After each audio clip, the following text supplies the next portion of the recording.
Welcome to Cave of Makhpelah, the place where our forefathers and mothers are buried.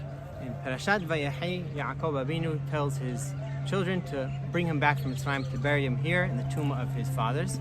Afterwards, at least one individual from Bnei Israel was thinking about what would happen with this family heirloom, if you will. Who would inherit it when all of Bnei Israel would come back and divide up the land? And that one individual, his name was Kehat, the son of Levi. He was one of the 70 people that went down to Mitzrayim.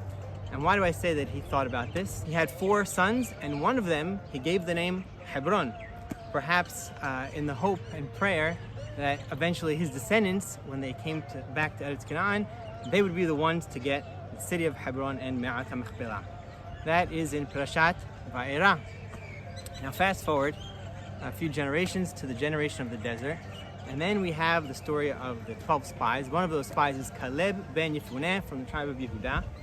And Caleb perhaps also wanted to be the one whose descendants would inherit the city of Hebron, Cave of Makhpelah, because he's one of the good spies that say, yes, we can conquer the land and Kadosh Baruch Hu will help us. And as a reward, Moshe Rabbeinu promises him that you will get the land which you walked upon as an inheritance.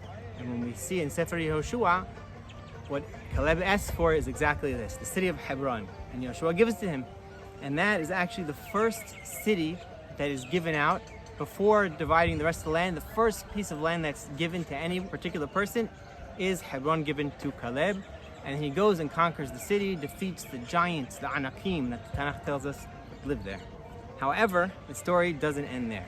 There's a few curveballs here. First off, in the Gemara, Masechet Sotah, our rabbis teach us that this Caleb ben Yefuneh was married to Miriam Hanibiyah, the sister of Moshe and Aharon, and Caleb and Miriam had a son together named Hur. This means that the descendants of Caleb, who inherited Hebron, were actually also the descendants of Kehat, not from his son Hebron, from his other son Amram, and Amram's descendants include Miriam, and therefore the children of Caleb and Miriam together. And the other curveball is that actually the city of Hebron, along with many other cities, was given to the Leviim, because the Leviim did not have a portion of the land, but they did get the cities, 48 cities, and the very first city that is picked goes not to just the Leviim, but to the Kohanim, who are the descendants of Aharon, of course, and therefore also in the family of Kehat.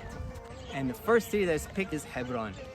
And the division, therefore, is that the city of Hebron is given to the Kohanim, but the surrounding areas is given to the descendants of Caleb, which leaves a bit of gray area, because the Me'ara was outside the city. The Migrashim around the city were part of the territory of the Kohanim, but the field, the Sadeh, and perhaps that's hinting to Sadeh HaMakhpelah, as it says in the Torah, which included Cave of Makhpelah, was given to Caleb. So that's something to think about. If this territory was really given to the Kohanim, it's kind of ironic, because the Kohanim, that's the one segment of Am Yisrael that's not allowed to go into a tomb. And the city of Hebron is most famous for the tomb, Cave of Makhpelah. But perhaps the Tanakh is not clear on where Cave of Makhpelah was, part of the city or part of the outskirts, to teach us that really it belongs to everyone.